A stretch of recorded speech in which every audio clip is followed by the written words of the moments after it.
Let's have a look what's on the qvWise overview screen. So on this overview tab we have selection boxes. These selection boxes help us refine the data as required. Anywhere we click, the data will be filtered and restricted. So what we can do is, if we click somewhere, and let's click 2010 January, we're only seeing now January 2010. Clicking on the back button lets us go back, and we can keep going back.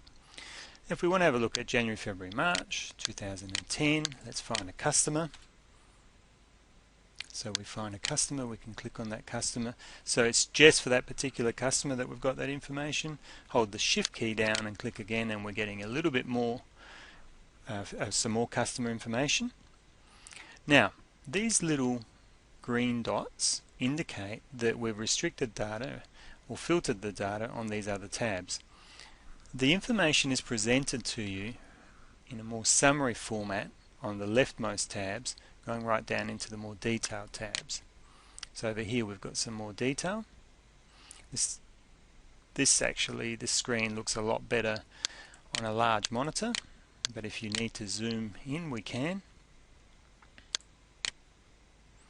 Then what we can do is, wherever we are, we can also move back. So we can go back, or we could clear. Once we've cleared the information, what we can then do is, if we want to have a look at something that's interesting, we just click on that area. So again, let's click 2010, January, February, March. I'm interested in just that particular data there, and that's restricted that data. We can then go on to another tab. So we've got the margin on this tab, and again I'll just show you there's a lot more information on this tab, but we can't see it all because of the screen resolution.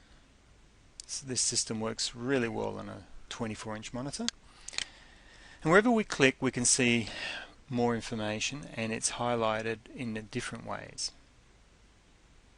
So let's go back to the overview. Now, having a look on the overview tab, what we have is these objects here, which are charts, and the charts don't need to be displayed this way if you don't like them. So if, for example, you need to see the detail, putting your mouse there, you can see that 69,000 in terms of revenue, but we have a fast change option. So we've now changed and we've seen the data displayed as a table. If we right click on that graph, what we can see is that we've got different types of charts available. So we could have a pivot table if we wanted, or a pie chart. We could have a number of them.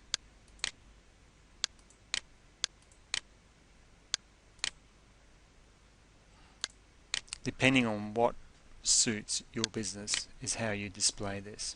You can also move these objects around if required and resize them. You can lock that to say if you don't want to make those changes. That's just basically one of the properties in the layout. So we can allow minimize if we want, or maximize, and we can allow move or size if we want to or don't want to. If we want to view more information on the overview page, so if the overview page, this kind of information, so we've got revenue by class, by agreement type, companies. If we wanted to see information relating more to tickets, because that's important to your business, you go to the ticket tab, and let's say we wanted to have a look at number of open tickets by service board. We want that on the main screen. Hold the control key down, click and drag over to the overview screen, and it's over here. We bring it over here. If this one isn't relevant, we can delete that. So just simply remove. Number of open tickets by service board. We've got the board here. We can click on the board.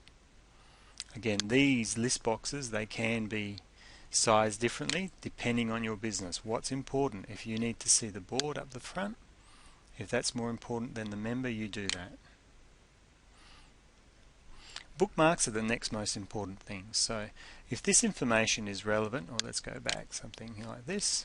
So if this kind of information is relevant, we can add a bookmark. Let's call it my bookmark. You'd probably give it some more interesting or descriptive text, of course. Then you can clear it. Whenever you need to go back to it, you can go back to it. You can still modify the data once we're here. So if you thought, oh, I want to just have a look at those two, I can do that. This has given you a 5-minute overview of how qvWise works.